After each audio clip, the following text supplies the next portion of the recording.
so the next video that we're gonna go over here is we're gonna work on acceleration. So the first 3 steps coming out of a drive phase. So just get in the bottom position.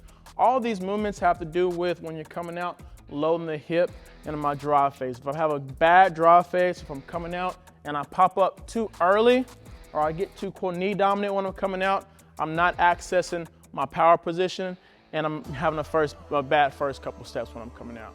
So go ahead and give me the first drill here. We're gonna have him a bandit sprint. He's gonna come out and stick, drive through that first foot. Notice how in his bottom half, when he's pushing out, kind of hold that last position again. So come out for me and hold the last position. His hip is through. Go ahead and stick for me, right there. Notice how his back foot's extended and his hip is through. I wanna get that power from that glute when I'm coming through. If I come through and it's pulling and I'm bent over and I'm not getting access into my hip, I'm not getting access to that full power on the first step. So go ahead and give me one more rep here. Kind of switch legs. There you go.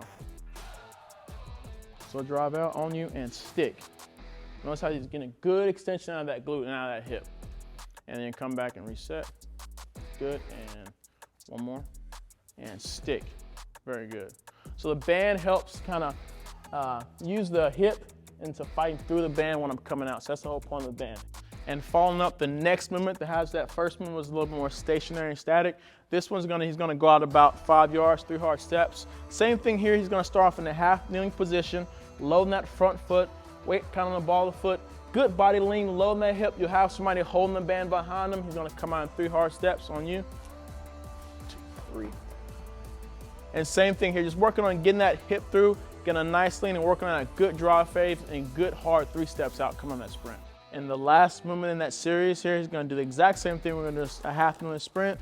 All right, we're gonna do without the band. So what I want here when he's coming out, same thing here without the band. He should get a good drive through. He's gonna push the ground behind him when he's coming out. And the biggest thing is having intent when you come out. Ready and go. Driving, pushing the ground behind him. The hips are coming through. And once again, having good intent when you're coming out. Good hard 3 steps, getting that hip through on the first drive, and then pushing the ground behind you when you finish.